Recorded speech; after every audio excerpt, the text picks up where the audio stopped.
नियमाच्या चौकटीत केले त्याला कोर्टात चॅलेंज करा. मी समर्थ आहे कोर्टामध्ये केस जिंकायला. नियमाच्या चौकटीत केले. मी दिवसभर 22 तास काम करतो, 2 तास शांत झोपतो. कारण काही ठेवतच नाही शिल्लक दिवसभरामध्ये ना. मी खासदार काय तर ते खासदार आहेत, पण साध्या नागरिकाने सुद्धा आरोप केला तर त्याची दखलच घेतली पाहिजे असं म्हणतो. पण उठसूट आरोप करणं फार सोपं आहे ना. करायचं काहीच नाही. करायचं काय. एक गोष्ट सांगितली की कुठलाही फोन झाला की त्यात अल्पवयीन आरोपी हे बघा, खासदार विशाल पाटलांची पत्रकार परिषद, यावर मी पण एक पत्रकार परिषद घेऊ शकतो. पण मी ह्या देशाचे पंतप्रधान नरेंद्रभाई मोदीजींचा अत्यंत निस्सीम भक्त आहे. ते जसं कशाकडे लक्षच देत नाही, आपलं काम करत होता तसं आहे. मी ज्या दिवशी बोलेन त्यावेळेला खूपच महागात पडेल.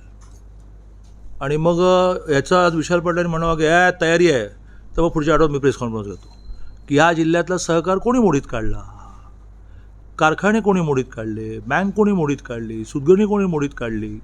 आता पुन्हा सगळं जाऊन पुन्हा एकदा जिल्हा बँकेचं लोन कसं मिळतं. बस इथेच थांबवताय तुम्ही मला. तेव्हा दिस माय ओपन चॅलेंज.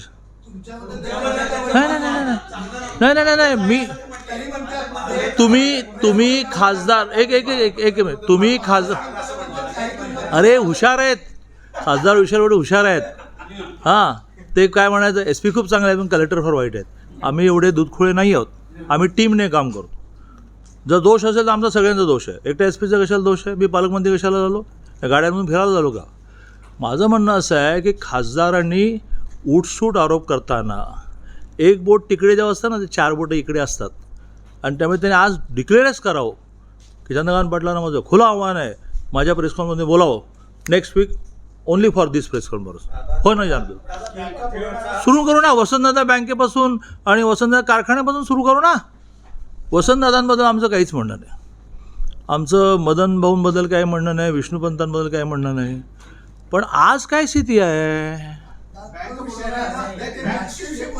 ना, राजकीय विषय काय. हां,